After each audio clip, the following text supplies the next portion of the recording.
They did. This was a great environment to come watch a game, come play a game, and I told Coach that they've got a great team, Coach Antonio. So it was a great opportunity for two good football teams to go play, and very proud of our guys. A young team grew up tonight. I told them in there the future is extremely bright here at Ohio State. There's a bunch of young players out there playing that acted like older players, and really, really proud of them. I'll answer your questions for you. Front row, Todd. Urban, after the game, you and Shelley had a moment there, and then it just looked like for the first time maybe in 2.5 seasons you were able to just exhale. Do you feel like you got that signature what you've been looking for? Did you feel like you could exhale? Well, me and Shelley have a bunch of moments together. I've been married 25 years. So. We won here a couple years. This is a tough place to play. It's an excellent defense out there, and a lot went into this. So if you want to use the term exhale, you can't exhale very long because we're going to road again next week against the team that whooped Iowa. So, yeah, I mean, we had a great moment there. Irvin, could you talk about the two passes to Michael Thomas and then to Devin Smith, especially that gave you all the tide and pushed you ahead to stay the Devin Smith pass just before halftime, 44 yards? Well, it was, their offense, that's the thing that's different about the team we just played, is that as opposed to 2 years ago, this is a dynamic offense in the game. I mean, the yards misses, the quarterback's terrific, and the receiving crew. I don't spend a lot of time watching opponents' offenses, but every Wednesday I do. I was like, oh my goodness, I didn't realize how good their skill had become in the last couple of years. So, JT, we had to answer each one of their hits, and we did. And JT, boy, he playing well. 16 of 26, 300 yards throwing, and very accurate on the deep balls. And also, Devin Smith, that's his best game that we've had the last 3 years, and he's the best, if not the best, one of the best deep ball players that we've ever had.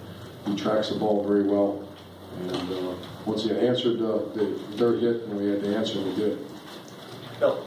Yes, could you address the offensive line play? Because, terrific, and Billy Price is a guy that gave up a sack early in the game, and I thought, it's going to be early in the year we had a little problem where freshman linemen were playing like freshman linemen, and he grew up tonight. And Taylor Becker is the leader of that whole group, and you get that kind of yardage against a defense like that, it's always an offensive line-driven team, and that's where all Tom Herman did a nice job in that locker room, credited the offensive line with all those yards. Clay. Coach, were you more aggressive on offense? It seemed at times we're going to throw a deep ball, we're going to throw, I don't know if you call it caution to the wind, but did you take the reins off Tom Herman? Did he say something to you this week that... No, when you say I held him back, I'm the one that always wants to do that. No. Are you? Okay. No. Tom and I work together. He's great to work with. So that kind of defense forces you to go with the top.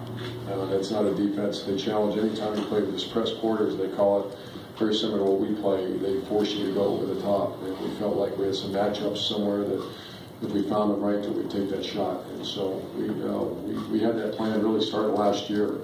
We went into the Big Ten championship game and just missed on some of those. If you remember, we threw it down the field, just missed. And this year we hit them. All right. Urban, what do you think the team proved tonight? You, in your mind, is this a playoff team?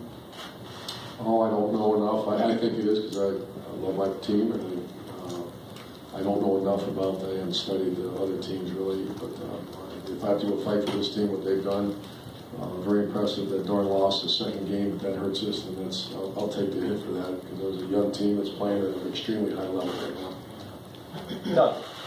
Urban, what do you think this victory meant to your players? What sense did you get from them out there? This is one for the ages. That's how much respect we had for our opponent going into it. We saw what they did. They had one loss, and we're actually winning that game until we got away from somehow out of Oregon. So we played a top 10 team and really played our best. And so on the road.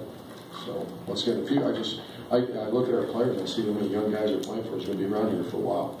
So the future's pretty bright. And last set of questions. Tim. Urban, did this statement come at a right time? There were 4 teams at least in the top 10 today. Got beat. You guys went the other direction. What do you think this means to the college football playoff situation? Do you have a vote? Are you playing on the playoff committee? I think I'm glad we got to play in prime time like that. I'm glad game day was here, I bet everybody got to see the Ohio State Buckeyes, because this is a different Buckeye team than it was early in the season. When you're playing, I think, 6 or 7 true freshmen starting for you, we're a much different team. This team right now is playing on a very, very high level, so I'm not sure what all that means. We guys are ready to play next week. Coach, thank you very much. Thank you. Folks, we'll bring players in here.